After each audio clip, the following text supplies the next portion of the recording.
Trigger warning for this episode, we do discuss disordered eating and topics that could be sensitive to some. Everything that is shared is based on personal experience. Neither of us have qualifications in this field. This is Live and Let Be with Liv B. Hello to our beautiful listeners and welcome back to another episode of Live and Let Be. Based on the title of today's episode, those of you who are probably tuning in could use a virtual cuddle. So just want to give you guys that. If you guys have followed Olivia on social media for a while, you would know that she has openly struggled with this topic. And I guess having this platform of the podcast gives you that opportunity to go deeper than just on Instagram, which I think is so special, like for people to really hear. And now that you have, I guess, processed and been able to talk about it, I don't know, to be vulnerable like that is so special, and it is a weight lifted for you, but also knowing that there are people who are really going to benefit from hearing what you've been through. And already our community have been so supportive with things that we've already shared. Yeah. So you know that they're going to, and they're going to support you through it all. Like I don't think there's 1 ounce of doubt that no one would be supportive.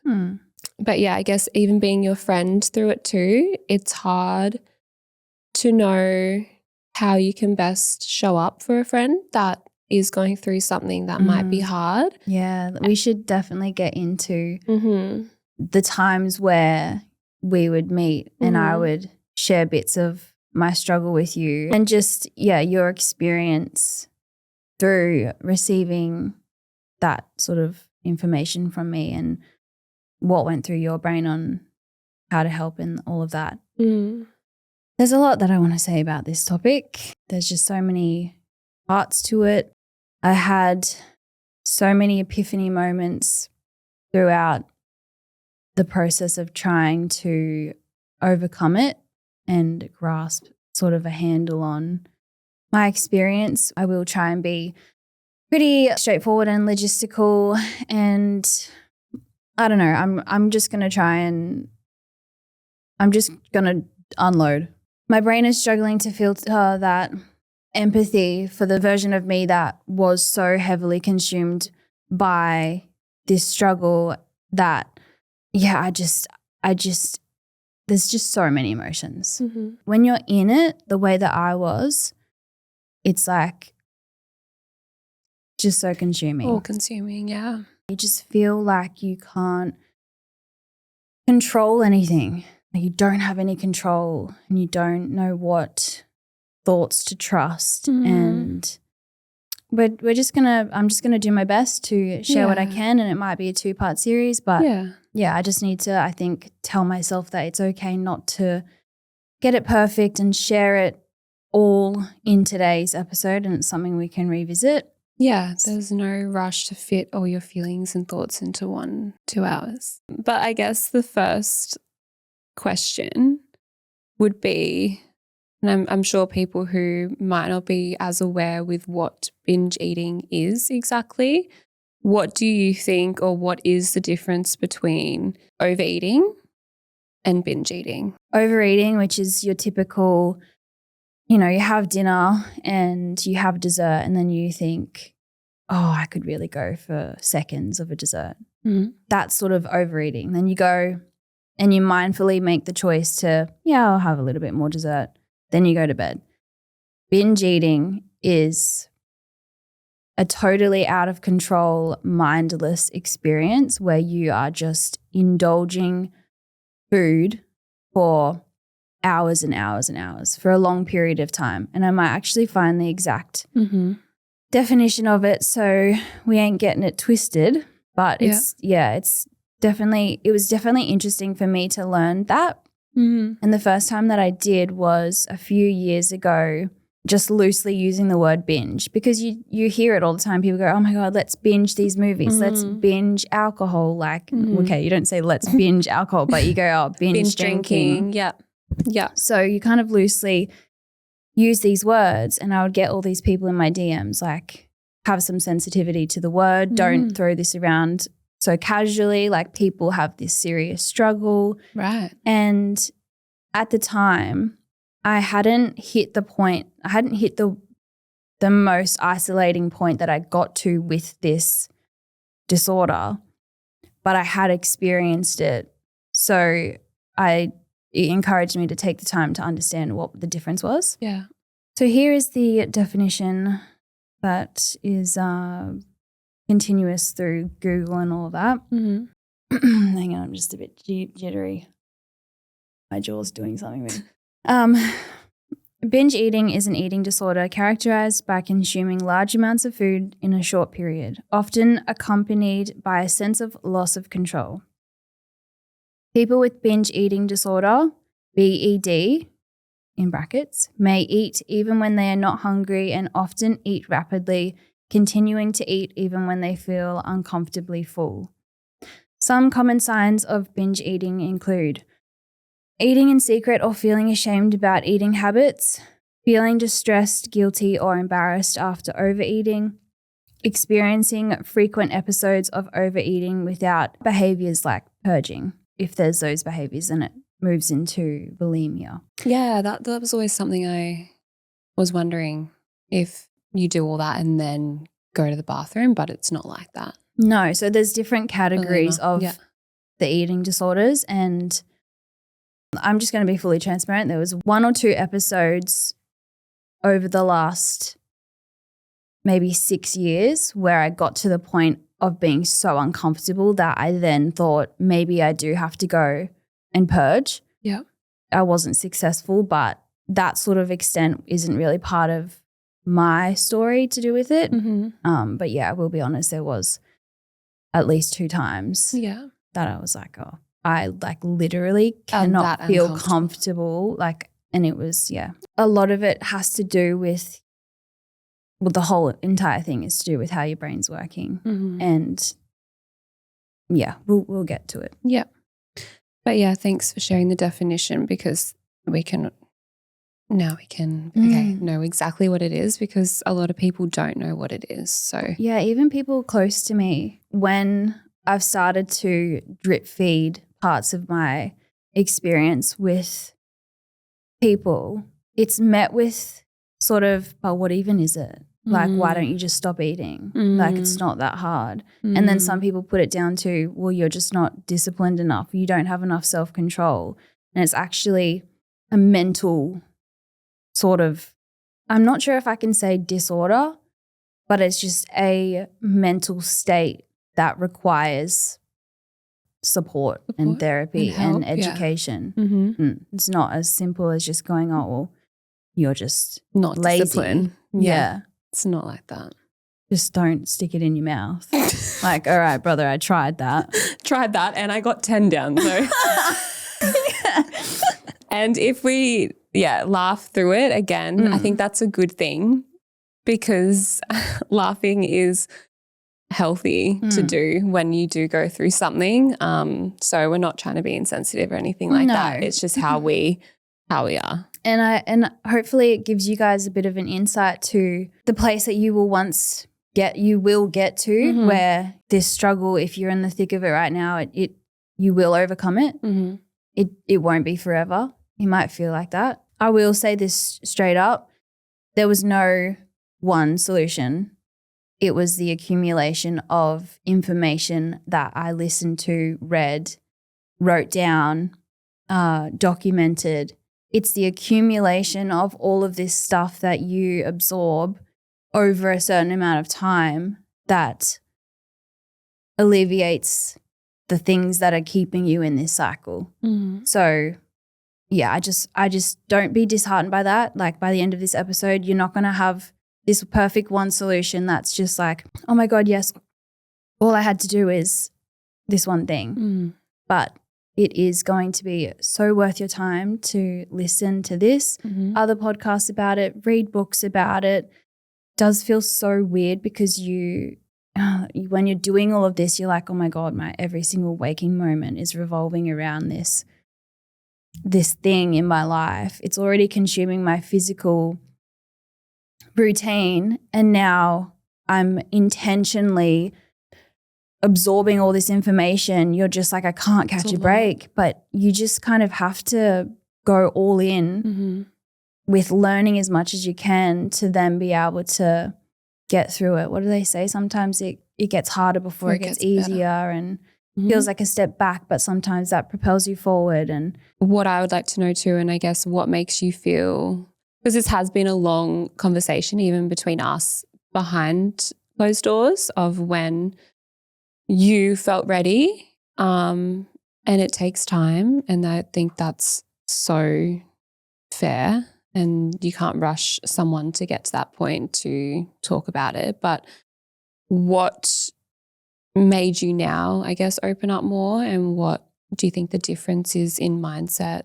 well, obviously when you go through something traumatic, you think, what is good? What good can I take from this? And I think when I was really struggling, I felt like no one else around me could relate or understand.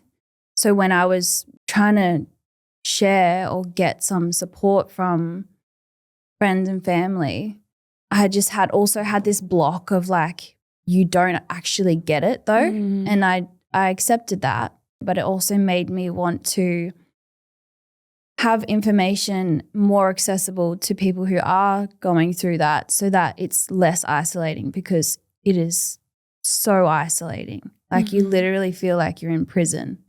Well, I can't really say that because I've never been to prison, but What you could imagine it would feel like. yeah, like what is the I'm in a those prison. what's those rooms? Those rooms. Confinement.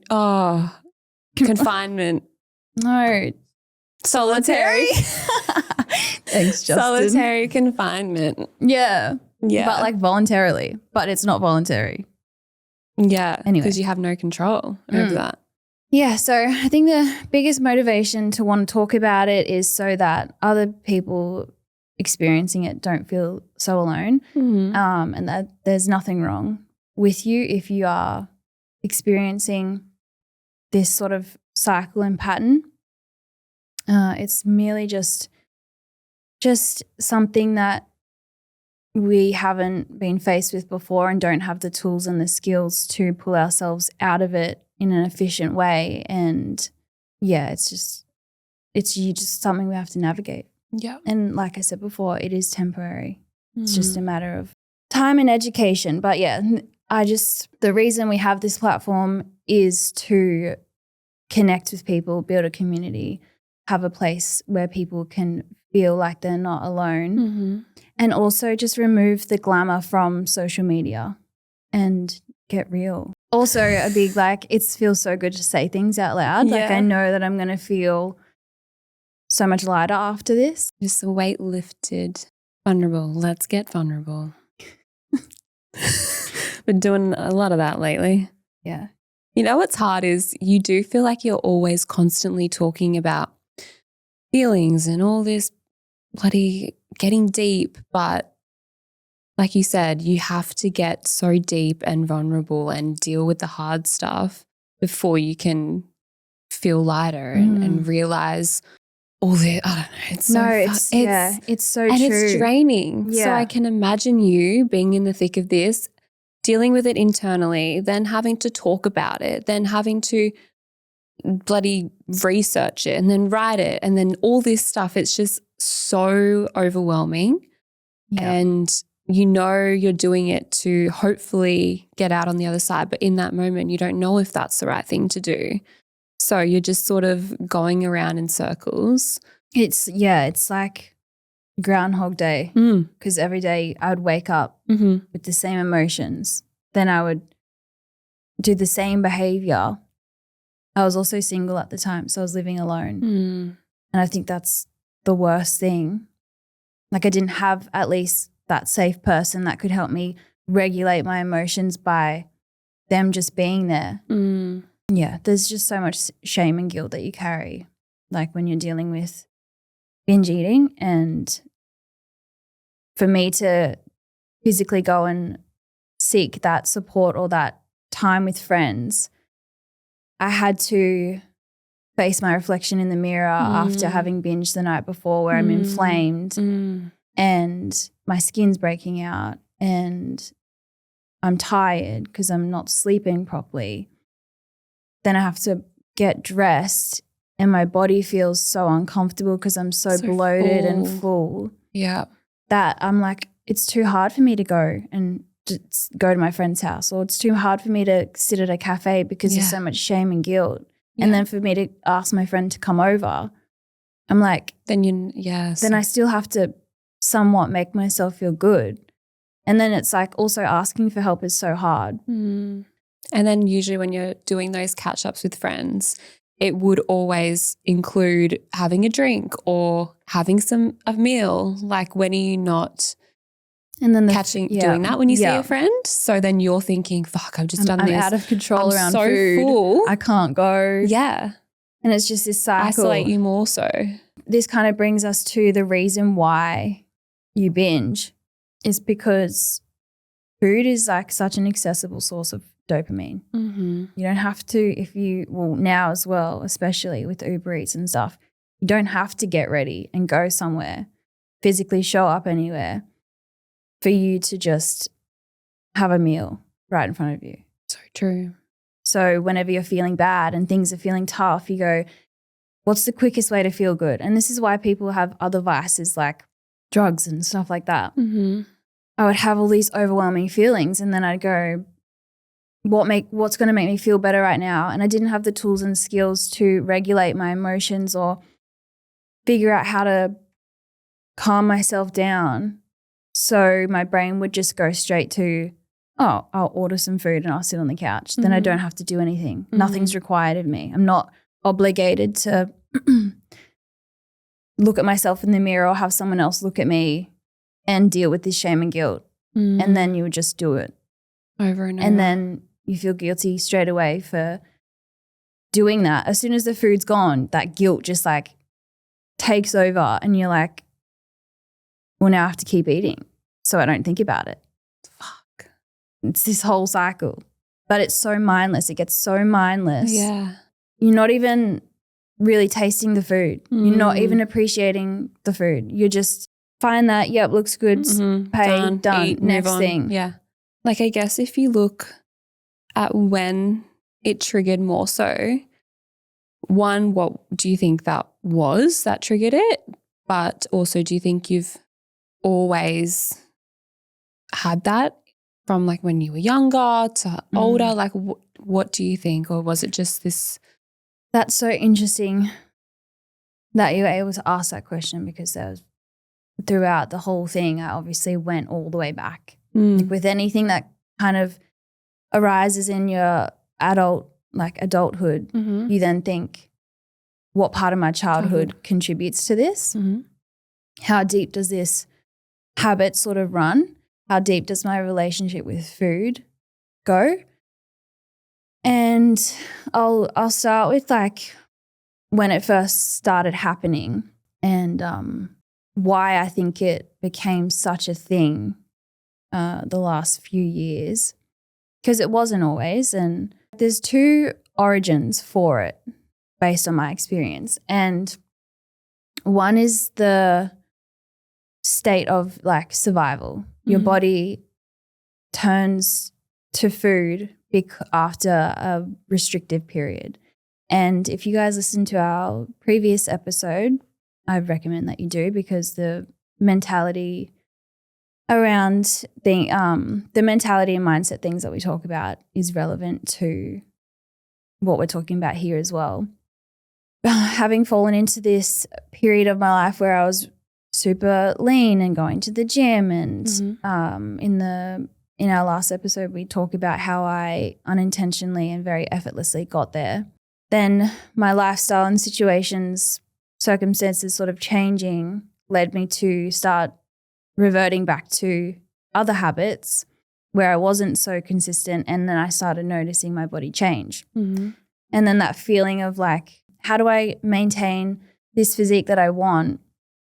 And then you start putting all this pressure on what you're eating and focusing on the calories and all of this stuff and the food noise just gets louder and Stress. louder. Yep, the stress, and your body goes into survival mode, which means it starts seeking out food because you're literally depriving it, or you have been for so long. So I definitely think that was the origin of the first time I started binge eating. Mm-hmm. You just get ravenous and you just, eat that and eat that. And there's the way that you talk to yourself in your brain too is like, I can afford that. Oh, that doesn't matter. I'll start tomorrow, you know? Oh, it's Thursday night. I'll start next week. And then all this in like these thoughts.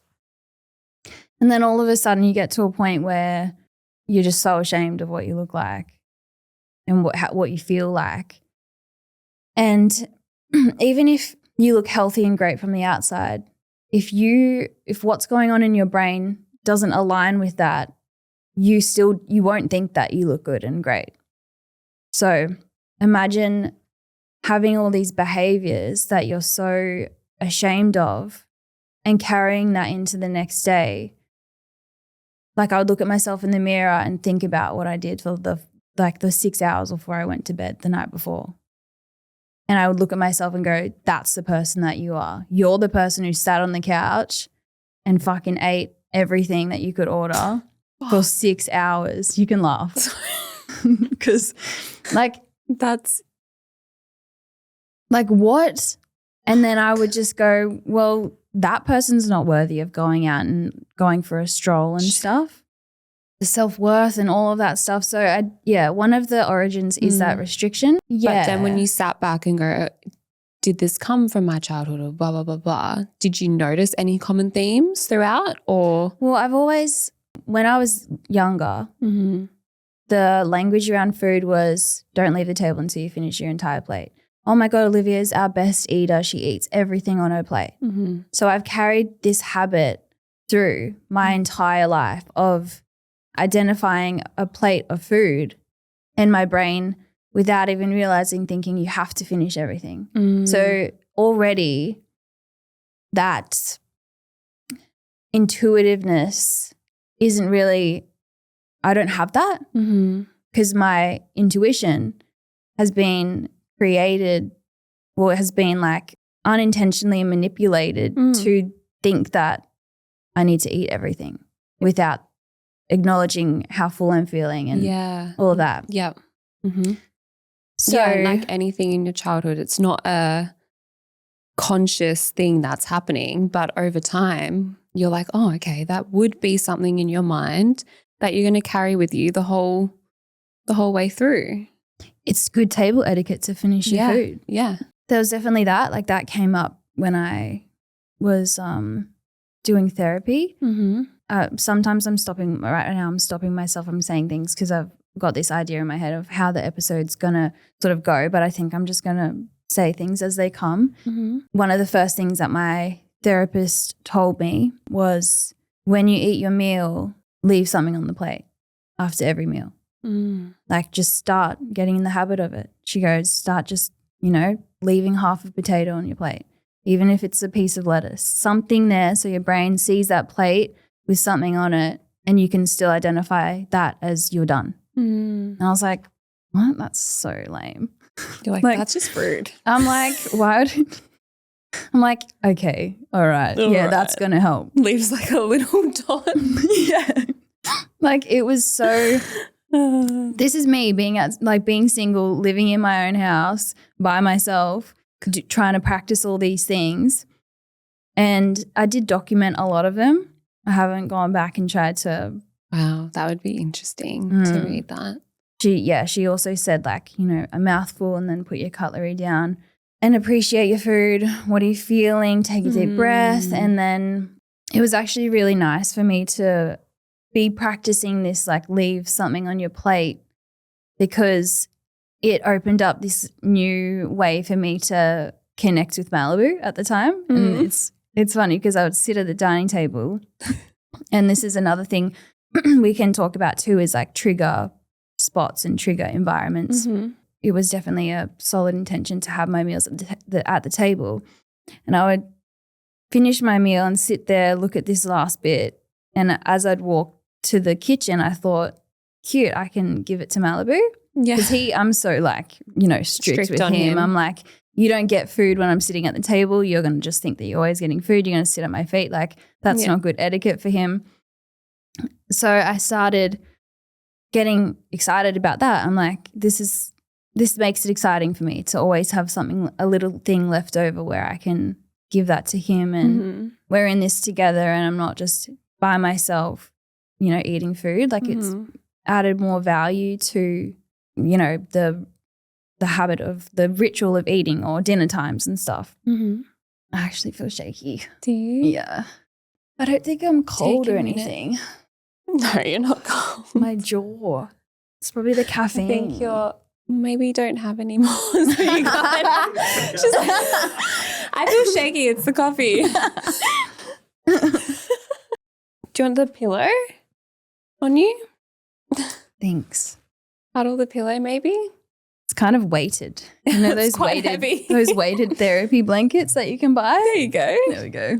Where are we at now? Okay. Oh, the other reason, the other origin. I don't really know what it is.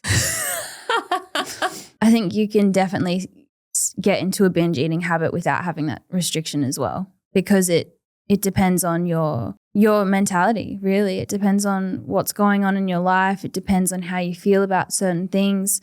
Any emotion you sort of don't want to face or you don't know how to overcome, food is just the most accessible sort of Band-Aid and solution. And it does make you feel good for that period of time, but it is only a short period of time. I mean, a few hours. Yeah. But it only lasts for so long. And what happens afterwards is just not worth it. Yeah. What would, if you can take us through a typical day, what would that look like for you when you're in the midst of it? What was a typical day for you? Well, let's talk about timelines first, so you guys have a sort of general idea. Yeah. I feel like I've been binge-free for a year. Mm-hmm. The year prior to that, I was binging for a year. So I was stuck in this cycle for a year.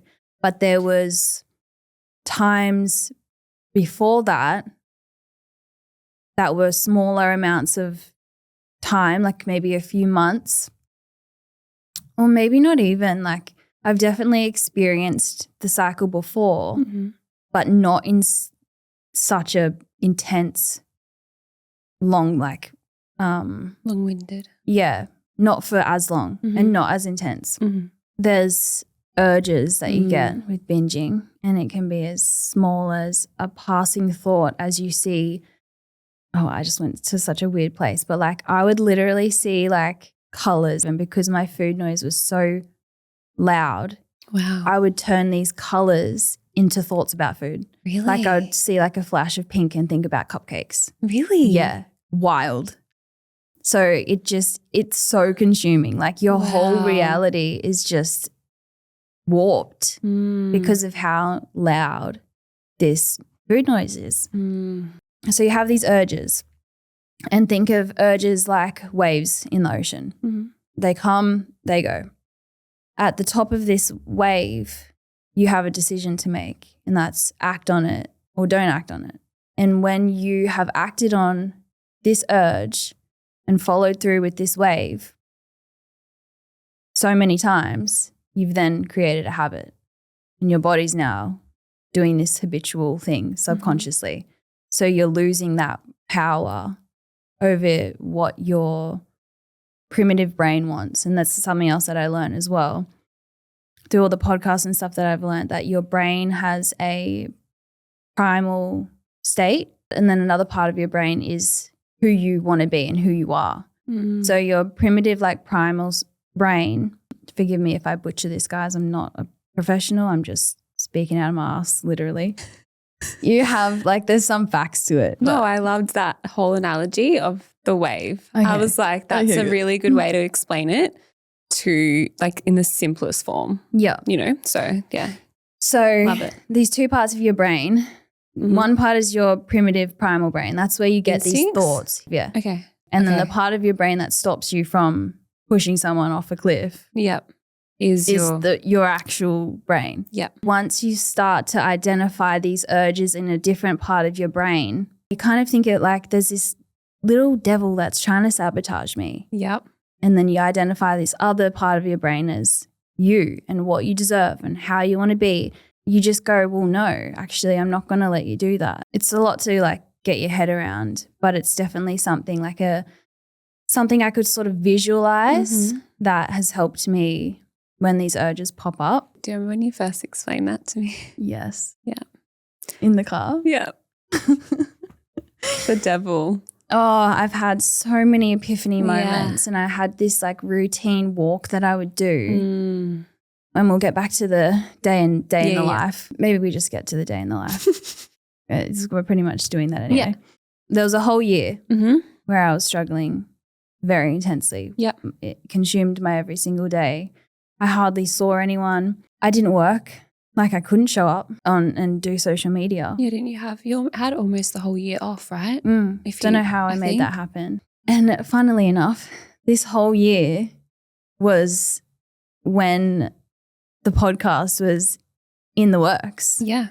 So thinking about it, it was the hardest thing for me to do, but it also was almost a lifeline because I had something to work towards.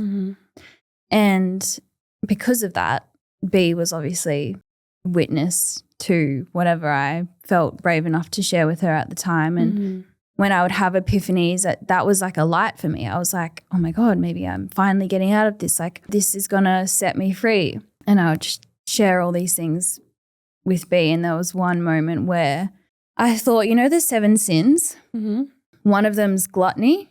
It's a great movie, by the way. If you I've haven't never seen it. It's 7. Really? Yeah. One of them's gluttony. And growing up, my family would go to church. And I thought, what if I'm struggling with binge eating because I needed something to take me back to my faith?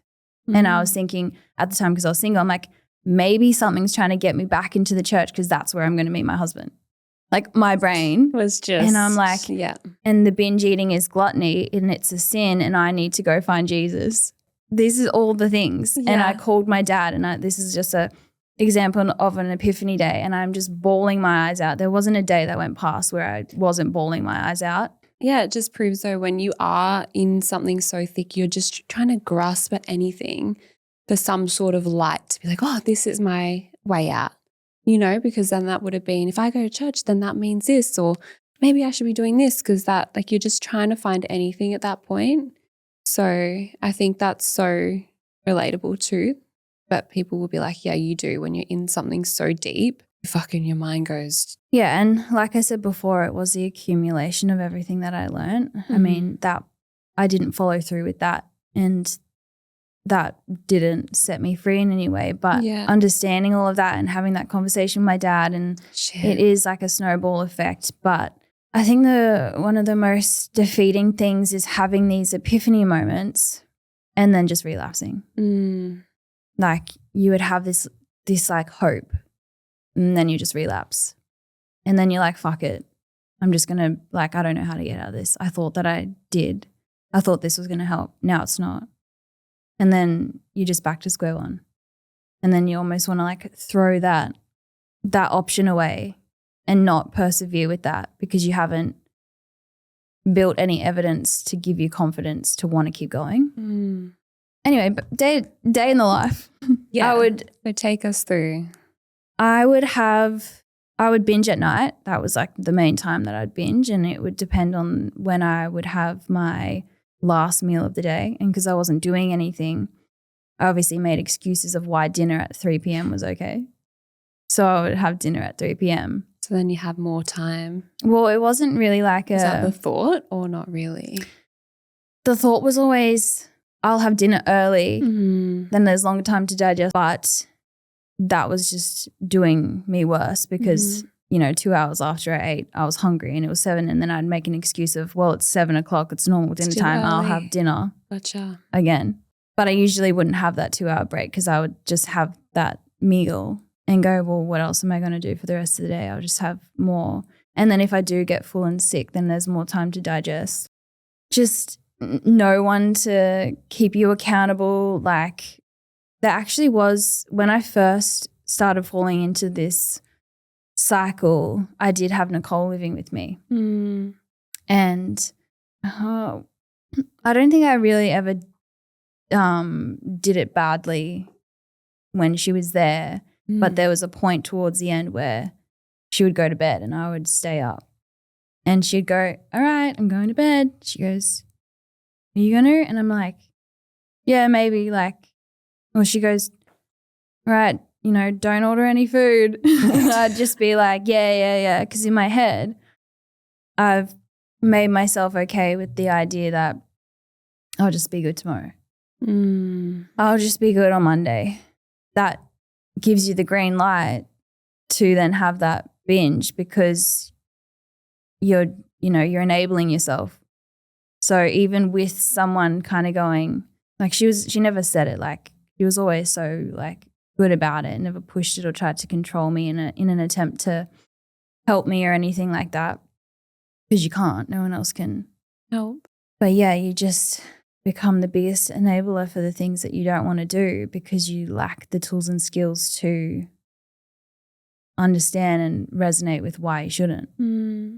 So in the mornings, would you still, I guess, go for your walk or go and do that? Or were you just sort of like, was that your way to be like, oh, if I go for a walk, then I can do this? Or was that even a conscious thought? Or would you just get up like, well, okay. You know? Yeah, so I'd go to bed. Yep. And it would be so bad to the point where it's 11 p.m. I'm not even watching the show. I'm eating so much. I'm falling asleep on the couch, but to go to bed to then have to wake up was so scary and confronting to me. I would keep myself awake to eat more. Because it was going to make me feel better than facing my reality of being so uncomfortable and sick in bed. Because I would walk down the hallway. There's mirrors. I had to take my clothes off to have a shower, see everything that I'd just done, lay in bed. I had the worst reflux like ever, indigestion, because I was so stressed. I wasn't digesting anything anyway, but I also just ate enough for a fucking large village in the space of 4 hours. Like, I do not know how I did that. Thinking about it now. Wasn't there times where you would sleep on the couch too?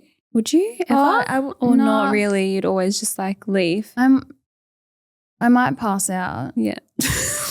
For a small moment. Wake up, eat some more. Your hand's still in the thing. Oh, gosh. Fuck. I didn't know it was, that extent. Yeah. So I would get myself to bed. Yeah. Limited amount of time to sleep because I've obviously stayed up for so late, for so long. I'd be in pain. And because I'm eating so much shit too, it was obviously things that were like exciting for my brain. So it'd be like sugar You're and awake. Carbs and all of that. Well, I was just blocked up. Like I wasn't going to the bathroom either. So that obviously added to the feeling of how bad I felt. I would get like mad night sweats. So I'd just wake up just drenched in sweat. And so I'm waking up during the night. And then I would wake up in the morning, lay there, immediately think, fuck, I could go a toasty. That was like, really? I was fixated on that. Like, what's going to make me feel better? Getting up, looking at myself in the mirror, having to walk around the house, feeling this like weight and pain of the night before, having to deal with all this, like going and washing my face and feeling how inflamed I was. Like the quickest thing was I could order a toasty, but then you go, don't do that. So then that restriction already starts. I would tell myself, okay, maybe I just walk all day. I started getting into the habit of leaving the house to go to this one spot, this park, and I would walk around the park for 2 hours. And then I'd go back to the car and grab my Brain Over Binge book, go back to the park and lay there for like 2 hours and read a book. Because I thought this is the safest place for me to be because I'm too far away from a grocery store or home. And I won't eat, and I wouldn't eat until like 2 p.m. And I'm also reading. So I thought, this is good. I've been for a walk. I'm reading all about this to get better. Malibu's outside with me and he's having outside time. Then we would get in the car and drive home. He usually sits in the boot of the car, but I had folded the chairs down because that was sometimes I would lay in the back of the car and read my book. So we had left and the seats were still down and he was sitting on this folded down part of the seat with his head out the window.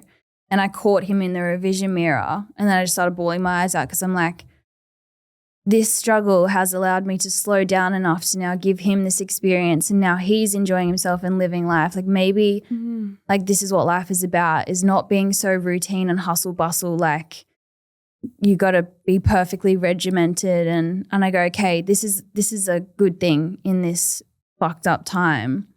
I've got the time to give him these small moments and like, you know what I mean? So I'm learning all these like really, really strong life lessons throughout all of this. And this is why I'm so grateful that I went through it. Like it was the hardest time of my life, but I've learned so many things that make life and every day so much lighter. The little things as well. And I wouldn't have learned all of these things if I didn't go through it. Like just the internal talk and the perspectives that I have, like, I guess it's just built resilience. Yeah. Like in summary, because whenever something hits me, I'm like, well, it's not as hard as dealing with that, you know, and I can 100%. I can just be grateful in moments where maybe before I would have dwelled on it for too long, but I just think like it has given a new lease on life and slowed me down and all of that. But anyway, that would be the day I'd come home from the walk, immediately fighting these thoughts of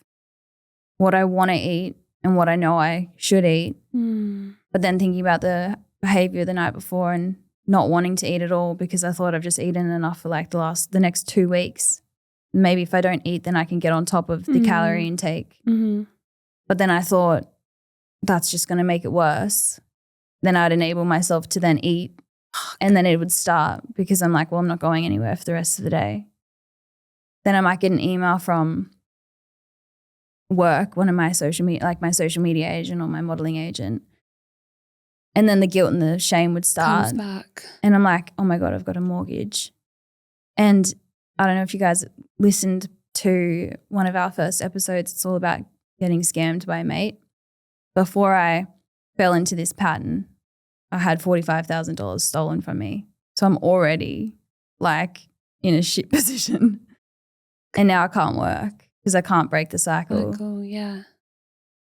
So when your initial feeling, you got that email, would you then to then get over that, you would then need to just start again to feel better in a way? It was kind of inevitable. I just didn't have the strength or anything. That's just kind of the habits that were coming. Yeah. But I would still wake up with hope. Yeah.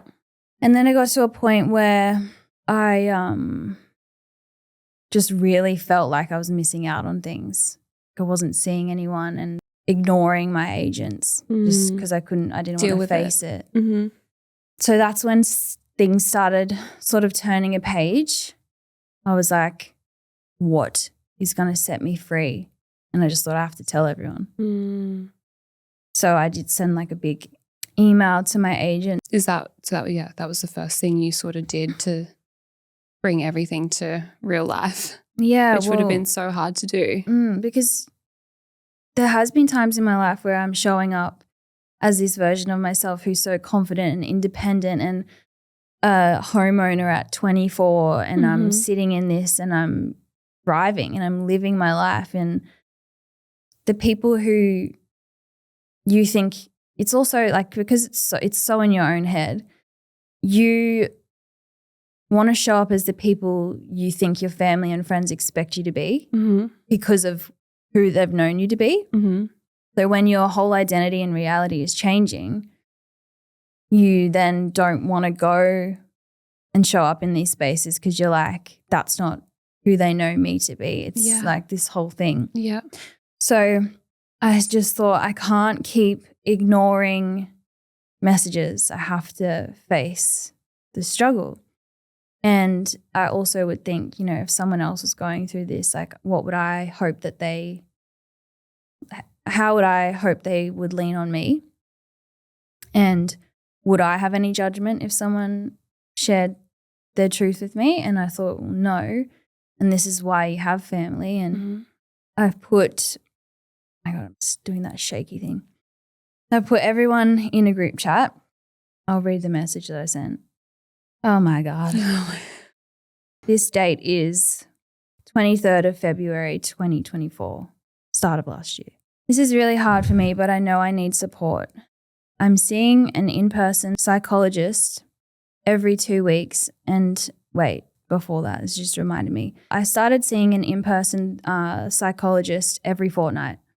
And then because I was struggling so much, I then went online and found one to see in the weeks in between. Shit. To try and keep that consistency, but also it's so expensive. Yeah. And I wasn't working. So.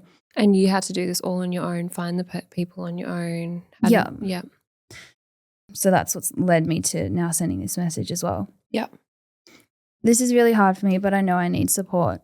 I'm seeing an in-person psychologist every 2 weeks and have booked access to another one over the phone for the weeks in between.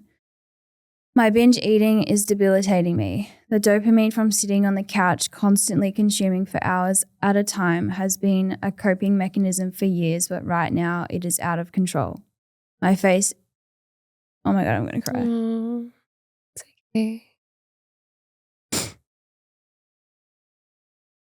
Oh my God, I'm going to lose okay. Just breathe, it's fine. Thanks. I just feel sad for her. She was. It's okay. All right. Just breathe. Take a minute. Through my belly, not my shoulders. Yeah, through your belly. Oh. All right. It's so hard to put yourself back there. Like, because, yeah, you do feel so sad for her. Yeah. And what she thought about herself in that moment, you know? My face is so swollen from all the food that I don't even recognize myself when I wake up. I'm also like trying to educate them as I share because they don't know that. No. They don't know. I'm in pain and irritable to the point I can't even enjoy my home. Oh my God. I'm not even luteal. It's okay. It's the first time you've read it ever. I can't even enjoy my home, routine, or animals. I haven't worked in over a month because my body image is so awful, consequently making me anxious and stressed financially, which then triggers more binge eating episodes in an attempt to numb those feelings. The constant guilt and fear of being judged makes me want to recluse and shut everything and everyone out. It's a fucked up cycle that's ruining my quality of life. Therapy and admitting my struggles is now the last resort. It's no one else's responsibility, but if I ever come to mind during the day, a check-in text could keep me present with my goals as I try to overcome this. Sorry for the heavy message first thing on a Friday. Thanks for hearing me. Love you all. Oh. Imagine them all getting that too. And I can imagine you writing that. So weird to like hear their messages come through because I think they knew that there was nothing that they could say to make it better. Yeah, so a lot of them were like, we've got you and you've got this. Mm-hmm. Thanks for reading that. Dad said, oh, we'll talk later, my girl. Be kind to yourself. That's where acceptance starts. So glad you've reached out. I think I might give you my phone and you can read what my dad said. He like took some time after that initial response, and Dad and I are such deep thinkers, like it's something we have in common. And I know that it's very evident that he's gone through a lot of evolution with his self-talk and where he's been. So for him to come back a few hours later with another message, I thought he's really sat with this and thought about it. Yeah, I'm going to let you read it. Can you? Yeah. I don't even know what it says, but I feel like it would be good. I may drop some heavy truths in my comments, but it's what real love looks like. You are beautiful, both with your personality and physicality. The fact you have body insecurity is all to do with today's society and the need for girls and guys to be what everyone wants you to be. Social media sucks for this. If you're looking at a mirror in the morning and it's giving you anything but positivity and love, I suggest you get another mirror. You may have a long road ahead to reprogram your brain and find acceptance. Reinvent yourself and focus on more what really counts in life. The superficial lifestyle is a farce. It brings false rewards. Search for the pearls of life. Chase after everlasting goals. None of the stuff that really matters comes easily or overnight. It's a marathon and you have all the talent to overcome anything in your path. Be truthful to yourself and remember there's no condemnation in Christ. Research this last biblical quote. It has been a mainstay for me my whole life when I'm down on myself. Oh, I love it. God loves you because of who He is, not because of who you are. Nothing you can do will change that love. That's what my love is like for you. He's so cute. But it is so true. Like, yeah, and you haven't spoken about really the added pressure among having your platform with Instagram. That on top of everything else is just a whole other layer. It's fully made me think like, I've got to find another career. And everyone wants that, which is crazy. Everyone is chasing that now. They think that is the be all end all, and it's not. Like, that's why when you see the people who are using their platforms to do what you're doing now and to be vulnerable and actually help people, like that's what it's about. It's about helping people. How can I help someone? Not posting a fucking outfit that you look good in. Like that's not helping anything. So I think this, as crazy as it was for you, it had to happen in a way because you are so, and even during that you were, like, props to you because you still were so present in being a good friend, in being a good sister and being a good daughter. Like you were still that even when you were going through all of this. Like not once did you even really like you weren't like moping around, which I don't know how you weren't, knowing the extent of what you were going through. I think it's easier to show up for other people than it is for yourself sometimes. Yeah. And so that was maybe a bit of a lifeline too. Yeah. Like we would have meetings about the pod and obviously a saving grace, a lot of them were at my house. So I could just go, okay, I don't have to do anything. He doesn't care what you look like. Just be present. It's something else to focus on. But even having that patience with me.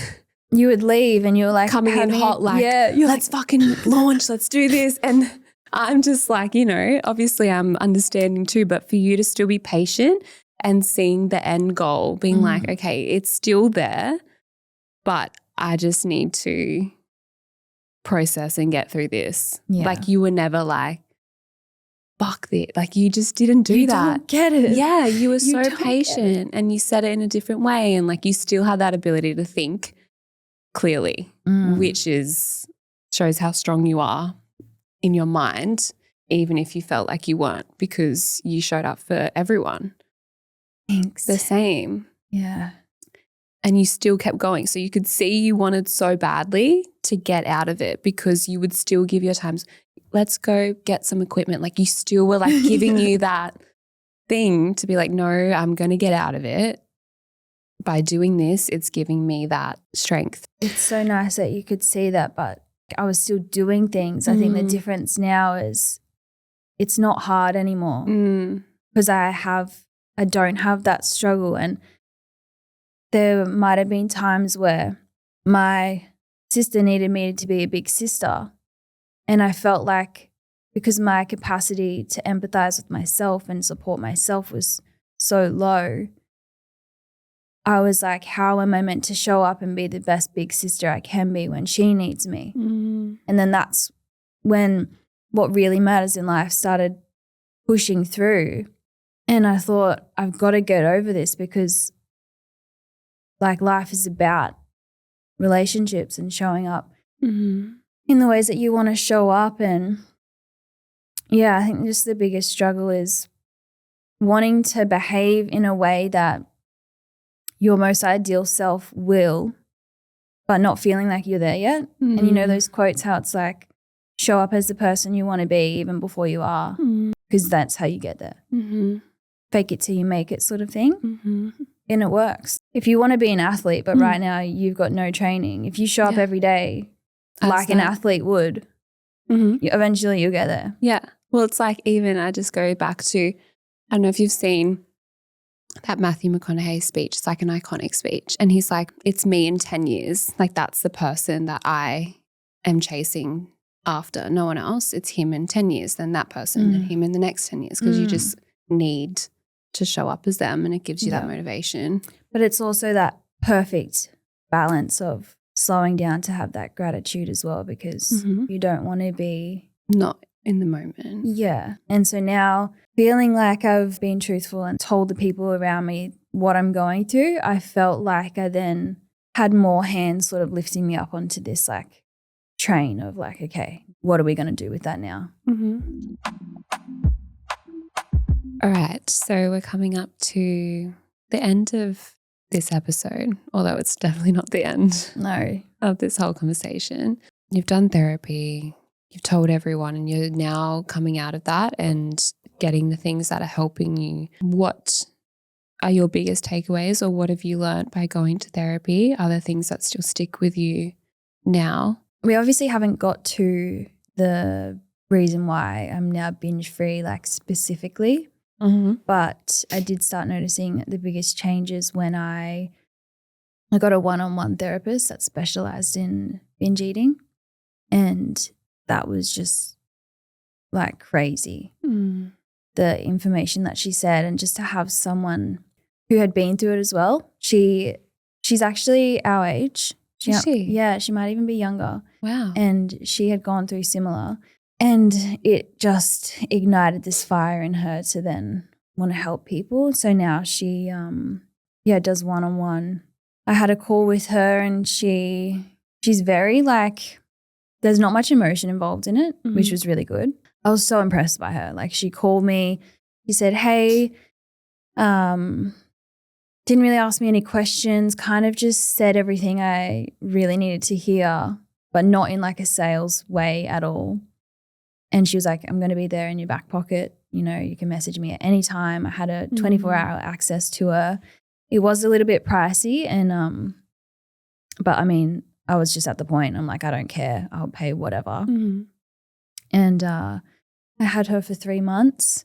And yeah, like I mentioned at the beginning of the episode, one of the big things was leaving that piece of food at the end of every meal. The biggest mission was kind of just removing the value that I was putting on food, not making it so valuable. Like it was like the biggest part of my day and the best part of my day. We would move through, you know, week by week and introduce new things week by week or every second week, depending on how I was when we would have these like meetings and how I was feeling, and I would share wins. And that's another thing, and acknowledging those wins, like even if they're not big, like maybe I had a binge, but I was able to identify that it was getting late and go and have a shower. And I would share that with her the next day. I'd say, last night I still binged, but I was able to set a boundary for myself of what time I needed to get to bed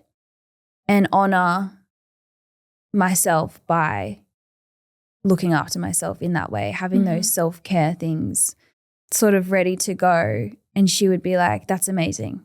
Oh my God, incredible. And she was just helping me to like acknowledge these things. So it wasn't about like perfecting a day and eating perfectly healthy and the right amount at the right times and doing all these perfect things. It was trying one tiny thing.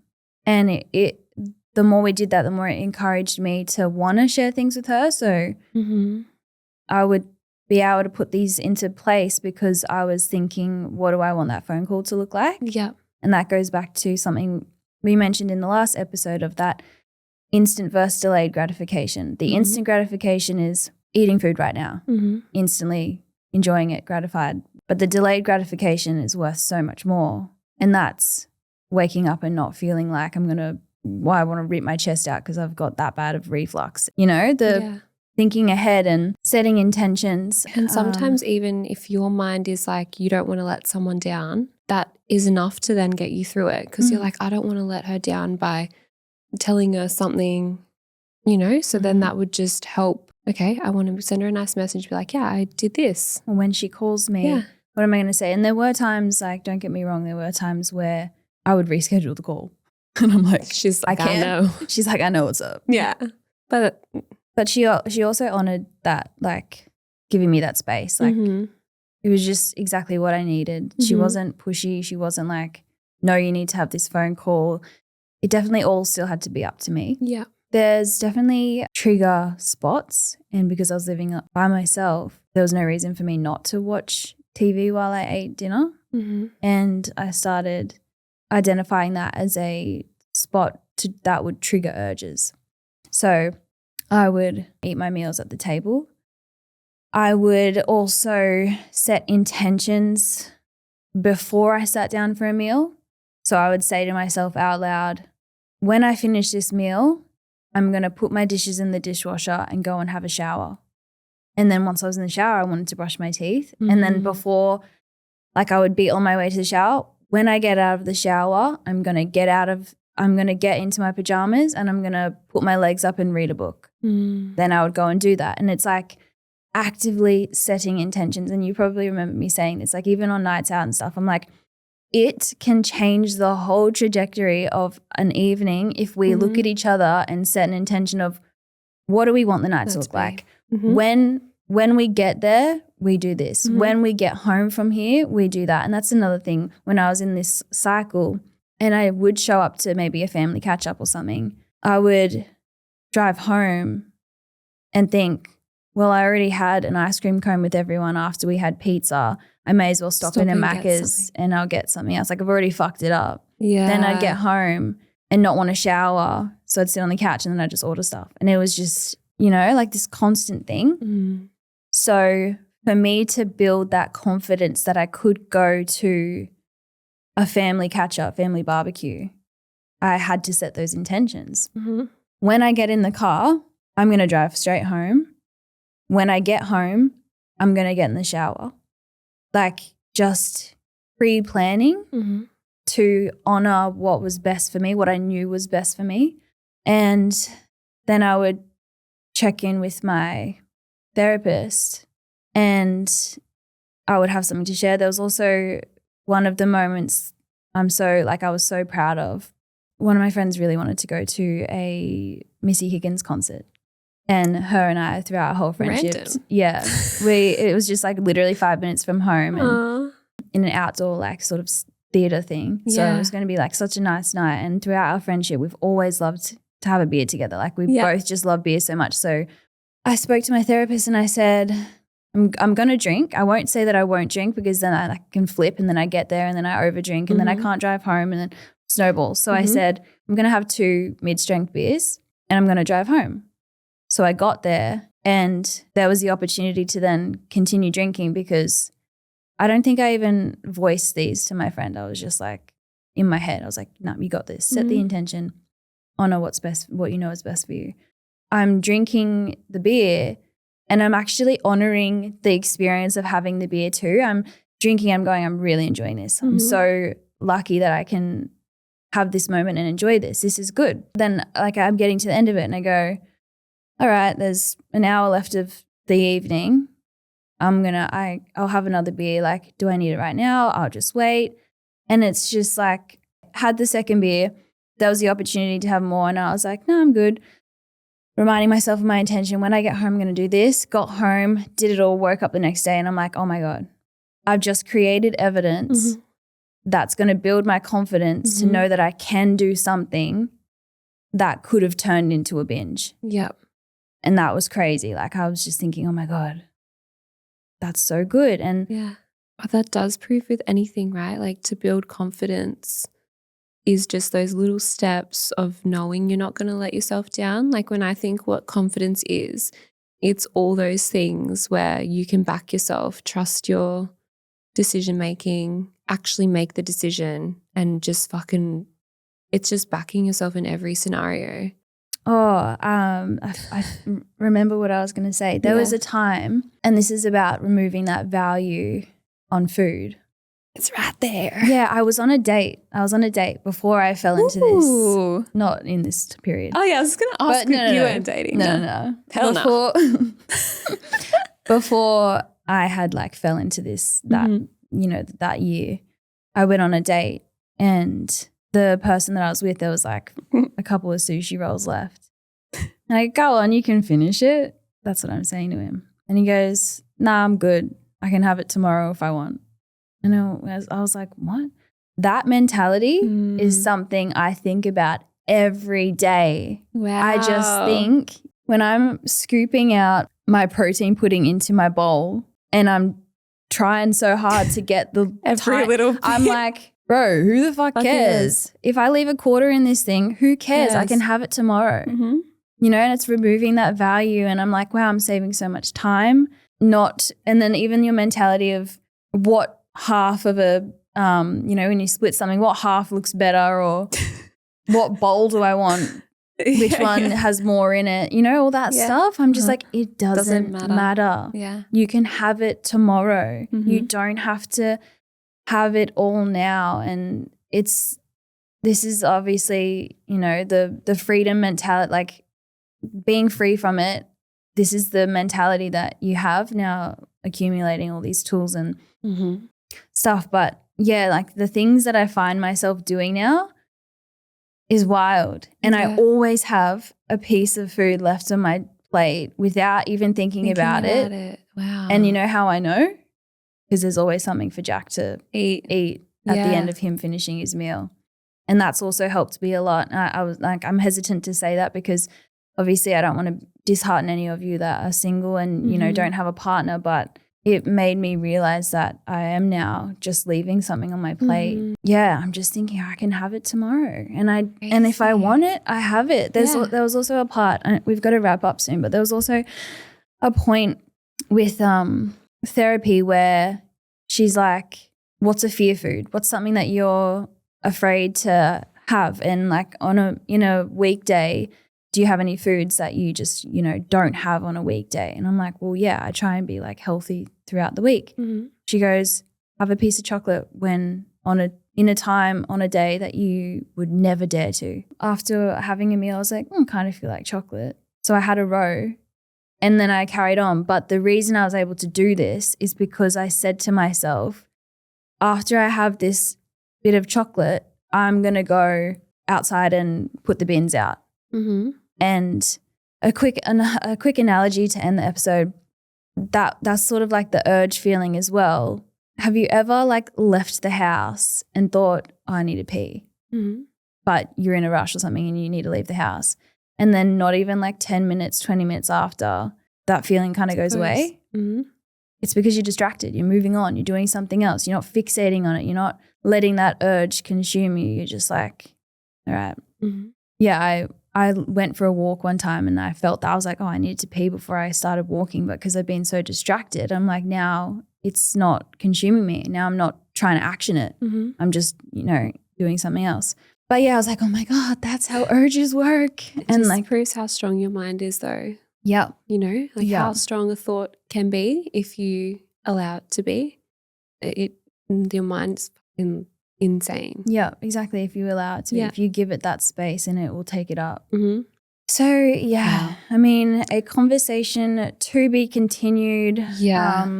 Thank you so much for sharing. And I know how hard that was, but I can even feel as you're going through just the weight lifted, and the more you speak about it, the more it's going to not be so attached to who you are, which is so important.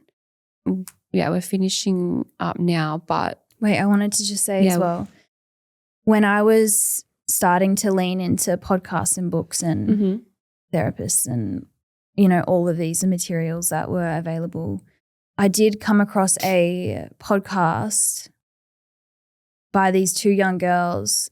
And was it us? No, it's not actually a good thing. Joking.